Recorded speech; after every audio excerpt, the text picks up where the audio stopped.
Today's session is called Active Learning Strategies and Cooperative Group Assignments.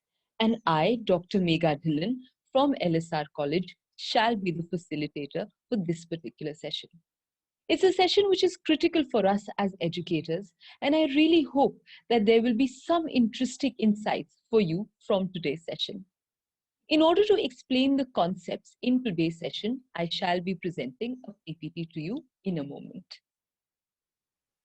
So like I was saying, our session is about active learning strategies and a new way of doing assignments, those which are group-based and those which are cooperative in nature. Before I really start talking about the concepts in today's session, I want to know that when you were a student, which lectures did you enjoy the most? Just take a moment and step back in time to your favorite teacher and your favorite classroom. I think when I look back in time, I appreciated being in the classroom of teachers who were not only brilliant and knew their subject, but those teachers who had conversations with us, dialogues with us, asked us about our opinions, and valued our views. The fact that the teacher talked to us during class about important issues really made it enjoyable. I think interaction for us somewhere is fun. And hence it makes sense to have interactive classrooms. Interaction really complements teachers who are dedicated, passionate, and knowledgeable. And how we can create and foster interaction in the classroom is critical to today's topic of discussion.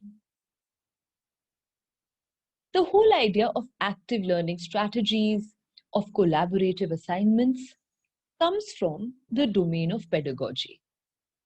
As you and I know, pedagogy is the method and practice of teaching. We as educators need to constantly reflect on our pedagogy and make pedagogical choices so that our classrooms can be as effective as possible. And I hope that today's session will offer you more pedagogical choices. Broadly, today I will be covering with you what is active learning, why active learning, why as educators we should consider using active learning strategies, what is the evidence for their effectiveness, and finally, what are some active learning strategies that we can adopt. I think active learning strategies is one of those topics which, if it is just discussed at a theoretical level, has no point to it. We must know how we can bring them into our everyday classroom. Hence, I will be presenting some ideas for that as well. Before I speak any further, let me just present some questions to you as fodder for thought. What does active learning mean to you? Perhaps you have heard of the term earlier. What have you come to understand by it? I want to know the first word that comes to your mind when I say active learning. What does the word active bring to you? Maybe it brings movement. Maybe it brings to your mind dynamism, momentum. So yes, active learning does have to do with creating momentum and movement in our students' minds. I'd also like to ask you, what would you like to know about active learning? So what is the question you have about it? What is the gap in your knowledge about active learning that you would like to address? In simply presenting these questions to you, I have introduced some elements of active learning. Active learning involves asking questions that provoke our students to think. So when I asked you what's the first word that comes to your mind when you think of active learning, I gave you an impetus to think. And I also offered a chance for you to shape your own learning when I asked you what you want to know about active learning. The more we are able to provoke thinking, The more choices we are able to give our students in what they want to learn and how, the more engaged they are likely to be in the teaching learning process. Before we come to active learning, perhaps we can give some thought to its very opposite, which is passive learning. I am sure you and I have had our fair share of passive learning in our own days as students. So as you see in the picture before you, there is one depiction of passive learning and one depiction of active learning. Simply accessing Wikipedia, accessing a website written by someone else and reading it is passive learning. Yes, you are learning, but in a passive way. You are just absorbing information created by another person. On the other hand, in the depiction of active learning, you can see that this person is editing Wikipedia. They are creating something on Wikipedia. I am sure they too are learning in the process, but here they are learning actively by analyzing and synthesizing information. So if we come to what passive learning is, passive learning is actually the traditional method of learning, which has been going on for over 100 years in our classroom. In this kind of learning, there is probably very little involvement of students who are present but not really engaged. The environment is typically teacher focused. It is the teacher who is heading things, who's at the helm of affairs, who's in the limelight and the center of the classroom. The assumption of passive learning is that the teacher is the master of the subject. His or her role is to impart or disseminate knowledge. Sometimes it is the dissemination of information. Then what is the role of the student? The student is supposed to be a recipient of knowledge, receive knowledge by being passive. Passive here is another word for quiet. By being quiet, by being trusting, and by being unquestioning in terms of the teacher. I think the bias towards unquestioning comes from the perception of the teacher as the only expert. Yeah. So if the expert is talking, just listen. Why question? That seems to become the attitude.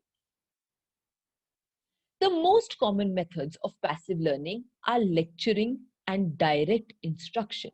Direct instruction is, of course, where we tell the students what to do and what not to do. Now, lecturing has its own advantages and its own benefits. For example, when certain simple facts have to be stated or presented, lecturing is the appropriate technique of doing so. It is just that over-reliance on lecturing with today's generation of students has its pitfalls, which we must recognize. Let us see what passive learning allows us to do as educators. Passive learning means that the teacher has all the structure of the class and the material prepared beforehand. So firstly, it allows for a quick presentation of the information. The teacher has to present what he or she has prepared. And also because the teacher is at the helm of affairs. Secondly, passive learning gives the teacher quite a lot of control over the learning environment. That way the teacher can ensure that everyone remains on the task at hand. Also, thirdly, because in passive learning, the teacher has a set portion of material to cover, she or he can make the presentation of the material quite organized and understandable. Passive learning, fourthly, also allows for lecture notes to be planned, replicated, and reused by more students. One aspect of passive learning is to dictate notes in class. That way, all the students will have notes and can use them at the time of the examination. While these may be some of the advantages that are offered by the traditional method, but now let's come to the pitfalls that I was referring to. First of all, in a classroom, we know very well where the dissemination of information is one-sided, there can be a lot of scope for boredom. Whenever we have been part of any conversation in which we have to just listen, we know that it can be boring. Also, in such cases, when students are present in front of us, but we are not quite engaging them through question and answers, they can become disengaged and unmotivated. And then often attendance becomes the main reason for coming to class. Also, lack of questioning or one-way dissemination of information means we are not pushing our students to think, which can lead to a superficial understanding of the material rather than an in-depth one. Sometimes when passive learning is pushed too far, with the teacher fully in control, minimal feedback is taken from students. And so we also have very few opportunities to gauge the amount of learning that is taking. In such classrooms, students may also shy away from voicing questions. Perhaps the culture of speaking up doesn't exist, and hence questioning, which students must do, gets left behind. Now that we have revisited passive learning, let's come to what active learning means. Active learning refers to any class activity in which students are doing things and then they are also thinking about what they are doing.